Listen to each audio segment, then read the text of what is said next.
மௌத்துடைய சிந்தனை வரும். குர்ஆனை படியுங்கள்.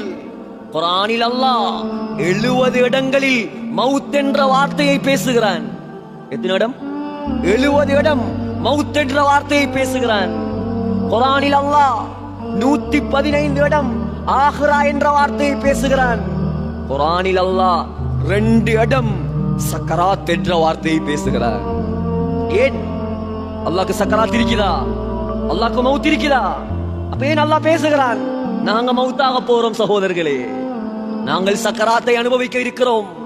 இந்த புதுப்பள்ளியில் நம்மளையும் ஒரு நாளைக்கு ஜனாசாவாக கொண்டு வந்து நிப்பாட்ட போகிறார்கள். அப்படியா இல்லையா? அதை விளங்கு மனிதனே. குர்ஆனை அர்த்தத்தோடு படி. எதையெல்லாம் படித்தாயே?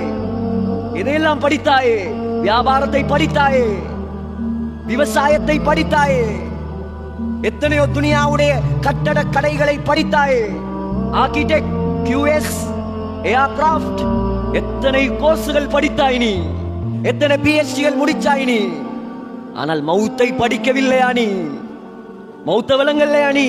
நீ நஷ்டவாளியாகி விடுவாய். வீட்டை தயாரித்த நீ, நகைகளை சேர்த்த நீ, மௌத்துக்காக அமல்களை சேர்க்கவில்லையா? நீ நஷ்டவாளியாகி விடுவாய். அல்லாஹ் உணர்த்துகிறான் சகோதரர்களே. இமாம் திர்மிதி மிகப்பெரிய இமாம். இமாம் திர்மிதி யார்?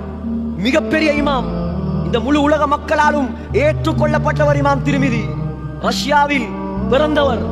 உஸ்பெகிஸ்தான் அவர் வாழ்ந்த நாடு. இப்பொழுது உஸ்பெகிஸ்தானில் பிறந்தவர். சகோதரர்களே, மௌத்தை பற்றி ஒரு பாடத்தை எழுதி வைத்து விட்டு மரணித்திருக்கிறார். உலகத்தில் வரக்கூடிய எல்லா முஸ்லிம்களும் பார்த்து படிப்பினை பெறுவதற்காக